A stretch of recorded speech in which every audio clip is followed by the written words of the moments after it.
자, 반갑습니다. 오늘은 화학원 첫 번째 단원에 살아야 할 원자량에 대한 개념을 공부해 보도록 하겠습니다. 자, 원자량이라는 개념은 몰이라는 것을 알기 위해서 반드시 짚고 넘어가야 할 내용입니다.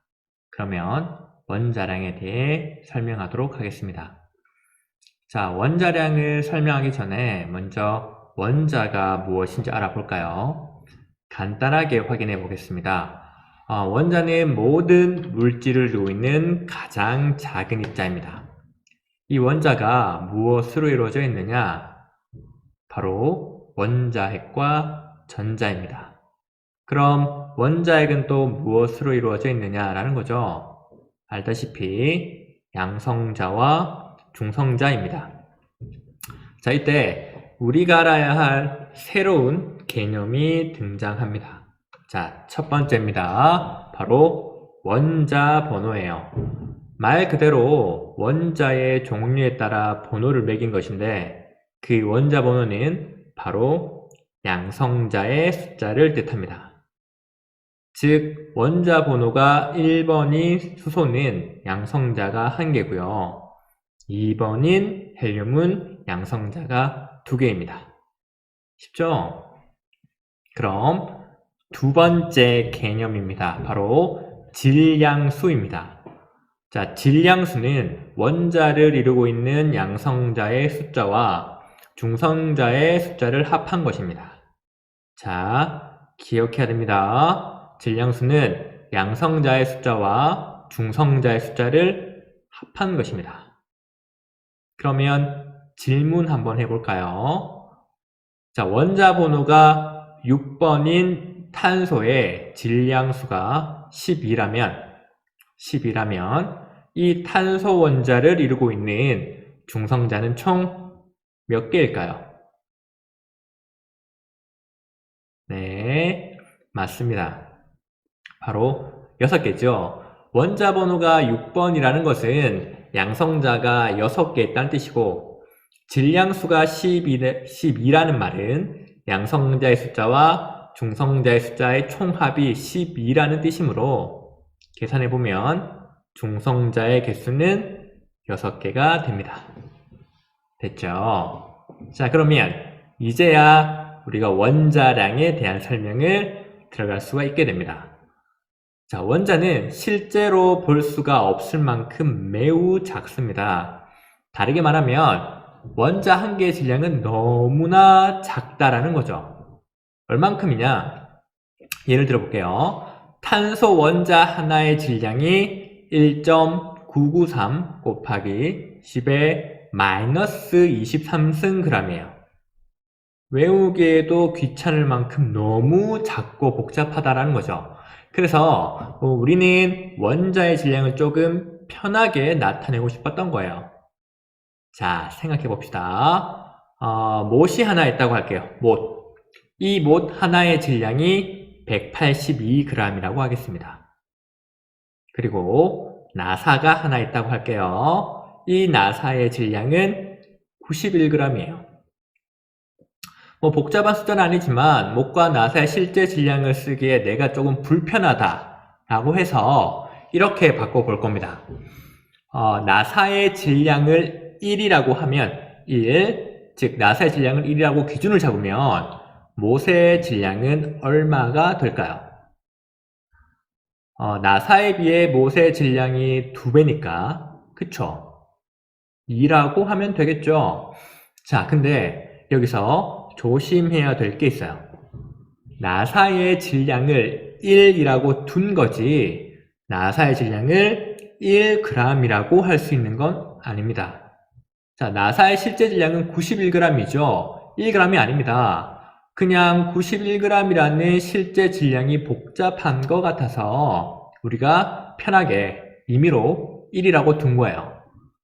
그리고 못은 상대적으로 질량이 2가 되는 겁니다. 자, 금방 선생님이 뭐라 그랬죠? 상대적으로 2라고 했죠. 이게 원자량 개념이라고 생각하면 돼요. 자, 아까 이야기했던 탄소 원자 하나의 실제 질량 혹시 기억을 할까요? 바로 1.993 993 곱하기 10의 마이너스 23승 g입니다. 이거 너무 복잡하잖아요. 그죠? 그래서 탄소 원자 하나의 질량을 기준으로 잡는 거예요. 그리고 나머지 다른 종류의 원자들의 질량을 상대적으로 나타내자라는 거죠. 이게 원자량 개념입니다. 자, 탄소 원자가 기준이라고 했죠. 이때 탄소의 질량을 얼마라고 생각하냐면 아까 배웠던 탄소 원자의 질량수 12 기억나죠? 이 숫자를 그대로 가져와서 탄소 원자 하나의 질량을 12라고 두는 겁니다. 그리고 나머지 종류의 다른 원자들의 질량을 상대적으로 나타내는 게 바로 원자량이라는 거죠. 자, 상대적 질량입니다. 그래서 뭐가 없느냐? 원자량은 단위가 없어요. 기억해야 됩니다. 원자량은 단위가 없다. 그리고 상대적으로 질량을 정하려면 기준이 있어야 되는데 그게 누구다? 바로 탄소 원자이고 탄소 원자의 질량을 질량수에 근거해서 10이라고 둔 거예요. 자, 이건 사실 과학자들이 정한 약속입니다. 우리는 받아들이는 거예요. 알겠죠? 복잡한 원자들의 실제 질량을 사용하기보다는 탄소 원자의 질량을 10이라고 두고 이를 기준으로 다른 종류의 원자들의 질량을 상대적으로 나타낸 게 바로 원자량이며 상대적 질량이기 때문에 단위가 없다. 이것만 기억하면 됩니다. 그러면 지금 보는 그림이 이해가 될 것 같아요. 자, 원자량 개념을 설명하기 위해서 많이 사용되는 예시입니다. 2019년 화학원 교육청 학력평가에서도 출제되었던 저기 있는 비슷한 그림인데요. 같이 확인해 볼게요. 자, 그림을 보면 양팔저울입니다. 지금 평형을 이루고 있고요. 왼쪽에는 수소 원자가 12개, 오른쪽에는 탄소 원자가 1개 올라가 있습니다. 우리는 여기서 각 수소와 탄소 원자의 실제 질량에 관심 있는 게 아니에요. 만약에 실제 질량을 알아보고자 했다면 양팔저울이 아니라 전자저울을 사용했겠죠. 우리는 양팔저울로 상대적인 질량을 보자는 겁니다. 탄소 원자 1개의 질량을 10이라고 기준으로 잡았으니 수소 원자는 상대적으로 질량이 얼마라고 보면 될까 하는 거죠. 이건 간단한 산수입니다. 그쵸? 자, 탄소 원자 1개 질량이 12인데 수소 원자 12개가 그만큼의 질량, 즉 12만큼의 질량을 나타내니 수소 원자의 상대적 질량, 즉 원자량은 1이라고 볼 수 있겠죠. 단위는 없습니다. 그쵸? 이해될까요? 자, 한 번 더 봅시다. 이번엔 왼쪽에 산소 원자가 3개 올라가 있고요. 오른쪽에 탄소 원자가 4개가 올라가 있고 평형을 이루고 있습니다. 자, 계산해 봐야겠죠. 탄소 원자 1개의 질량을 12라고 두었으니 탄소 원자 4개의 전체 질량은 얼마일까요? 네, 맞습니다. 48이죠. 이만큼의 질량을 누가? 그쵸? 산소 원자 3개가 48만큼의 질량을 나타내니 산소 원자 1개 질량 얼마일까요? 맞습니다. 바로 16이 되겠죠. 그래서 산소의 원자량을 16이라고 할 수 있는 겁니다. 이해가 되죠? 각 원자들의 원자량을 다 암기할 필요는 없습니다. 시험 문제에 원자량은 제시가 될 거예요. 단 여러분들이 기억해야 될 것은 원자량의 정확한 개념입니다. 자, 다시 한 번만 복습합시다. 원자량은 원자들의 상대적 질량입니다. 실제 질량이 너무 작고 복잡해서 쓰기가 불편하니까 상대적으로 나타낸 것이죠. 근데 이때 상대적으로 나타내려면 뭐가 필요하냐? 바로 기준이 필요합니다. 그 기준이 탄소 원자이고요. 탄소 원자의 질량을 12라고 두고 나머지 다른 원자들의 질량을 상대적으로 표현한 것이죠. 상대적 질량이니까 뭐가 없다? 맞습니다. 단위가 없습니다. 반드시 기억해 주길 바랍니다.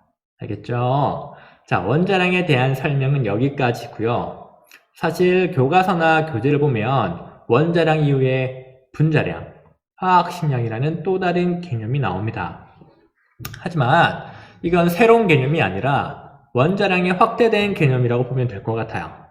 쉽게. 그래서 분자량은 쉽게 말해서 그 분자를 이루고 있는 원자들의 총량, 즉 원자들의 원자량 총합이고요.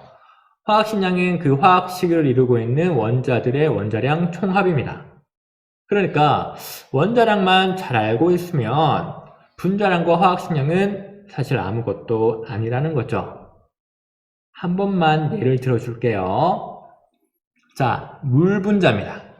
즉 H2O, 이 물 분자의 분자량이 얼마이냐를 묻는다면 수소의 원자량은 1이고 산소의 원자량은 16입니다.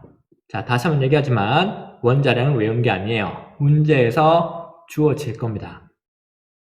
물론 공부하다 보면 자주 등장하는 원자들의 원자량은